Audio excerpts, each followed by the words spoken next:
Paper Sean presents everything you need to ace science in one big fat notebook. From the brains behind Brain Quest, the people who wrote this card series. At least I'm getting something right here. Today I have a fanning day. Nope, not this time I got it right. A great way to make a full circle too. And so today I will be talking to you about a new subject in science. And sorry about the delay because I haven't been recording for such a long time. And today's topic is Unit 4, Energy. Part 1, Forms of Energy. Well, let's get started. And now that that's all set up, let's get on with this. So there are a lot of forms of energy in the world. Some people say there are 2, others say there are 4, others say there are 9. Yeah, it's very arguable. But there are a lot of types of energy, and I will be explaining them to you with the most stupidest, the most smartest way ever. And let's get started. But before we learn any of those, let's talk about a rule in energy. It's called the conservation of energy. And energy, what is energy anyway? Energy is a property of matter, and it also comes in many forms, such as like heat, sound, light, and motion. And energy, like matter, is always conserved, and the amount of energy in a system remains is the same, although it may change forms and transfer between objects like matter does. And so basically this is what it is. You cannot destroy energy, nor you can create energy.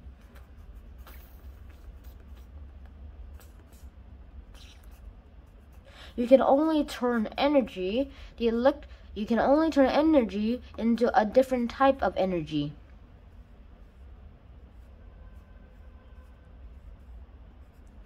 That's the only way you can make types of energy. And this is called the law of conservation of energy. Or it can be said that energy can neither be destroyed or created. It can only be switched from one form to another. Now, let's make a quick table here.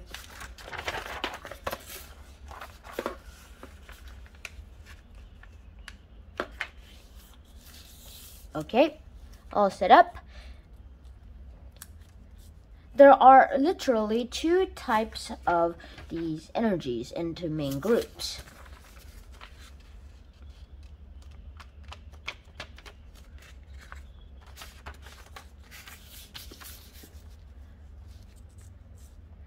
And they are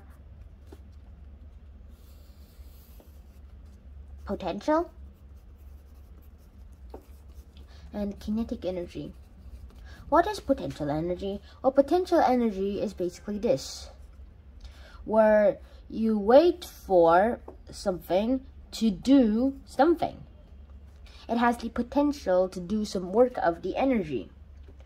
Another thing about this is kinetic energy. It's when the thing is actually doing something, like, potential energy always turns into kinetic energy, and kinetic energy can turn into potential energy, but potential energy has to turn into kinetic energy at some point.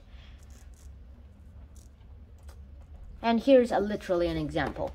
When you kick the ball uphill, it's kinetic energy. When it's right here and it's about to roll down, it has potential energy, but it hasn't rolled yet. So when it does roll down, it turns into kinetic energy. And there's a lot more to talk about this. But let's talk about that a bit more later, because this is just a very, very simplified version of these videos, of these books. So let's just get started on the rest first. Well, firstly, let's talk mainly about the kinetic energies, because they're the easiest one. And here are the different types of kinetic energy. Mechanical energy, thermal energy, electromagnetic energy, sound energy, and electric energy.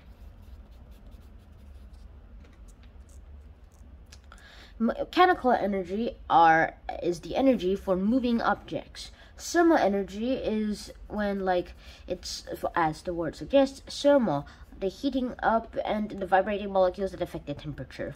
Electromagnetic energy are basically light waves. Light waves, and both visible and invisible, and we use them for microwaves. Microwave.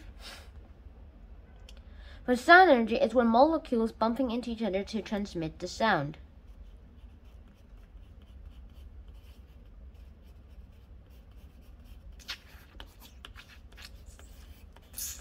Over exaggeration here. And electric energy is the flow of electrons.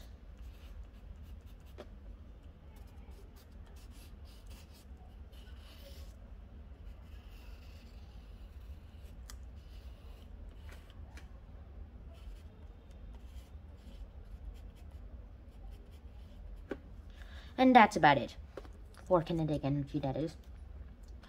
For potential energy, it's a different matter. There are the gravitational potential energy,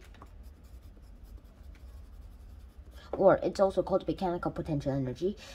But we'll go for the gravitational one since we already used mechanical in this one, in this example. Hold on. Yep. And then the elastic energy, like the ones you get from elastic, the energy you get from elastic.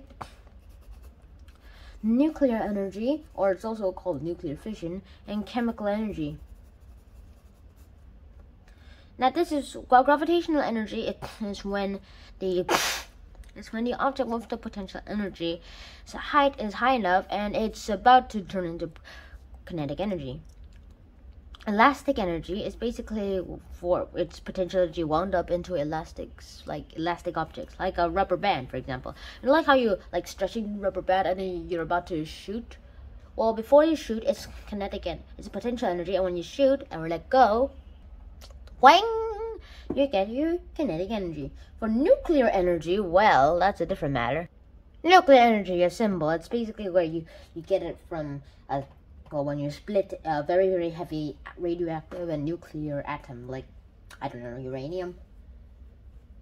Moving on, what is chemical energy? It was basically the energy that is stored between chemical bonds.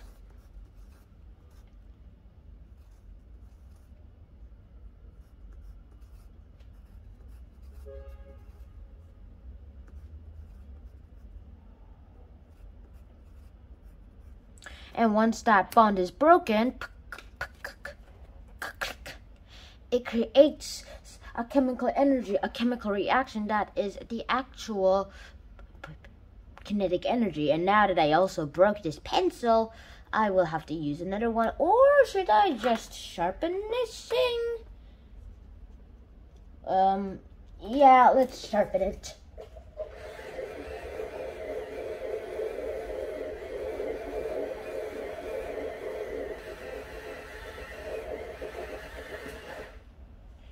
This is good enough. Well, this is good enough. And now that we're done with today's form of energy, I will be explaining this in more detail in the other episodes. And there will be 2 more episodes about this energy. Well, see you then. Schnaun out. Peace.